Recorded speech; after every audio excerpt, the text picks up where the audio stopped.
สับปะรดอาจดูฉูดฉาดเมื่อแรกเห็นแต่พอทานเข้าไปแล้วก็ต้องยกนิ้วให้เลยเค้กสับปะรดนี้ประกอบไปด้วยเลเยอร์เค้กวานิลากับบัตเตอร์ครีม3ชั้นสุดอร่อยตกแต่งด้วยน้ำตาลเชื่อมรูปกลีบดอกไม้และใบไม้ทำให้เค้กดูเป็นสับปะรดอันสดใสน่าทานสุดๆสตูดิโออาหารจะสอนการสร้างสรรค์ความอร่อยล้ำให้กับโต๊ะอาหารของคุณทีละขั้นตอนเลยค่ะพร้อมหรือยัง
ไม่มีอะไรที่ทานแล้วจะสดชื่นได้ทันทีเท่ากับแตงโมช่ำๆอีกแล้ว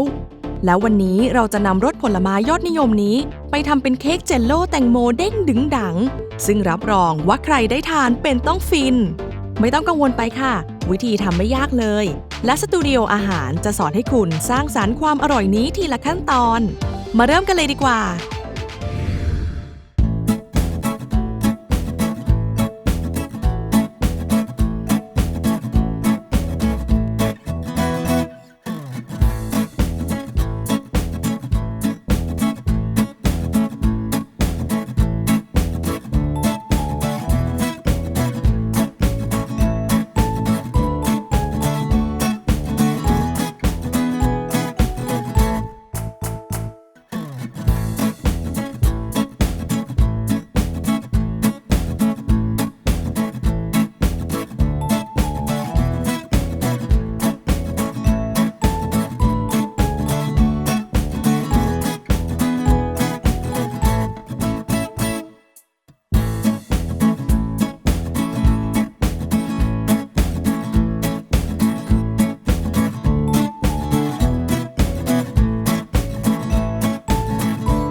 มาต้อนรับแสงอาทิตย์กันหน่อย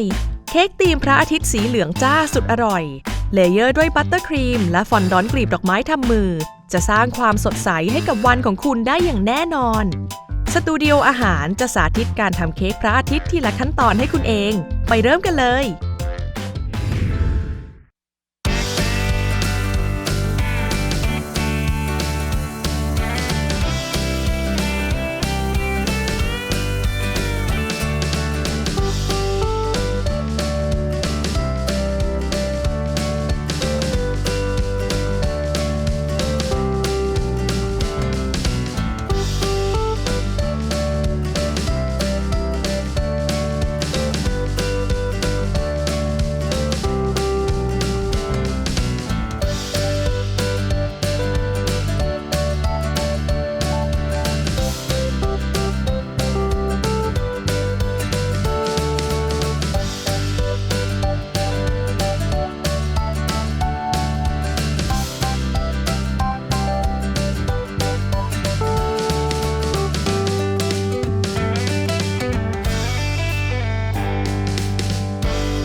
มาทำหน้าสัตว์น่ารักบนหน้าเค้กกันไหม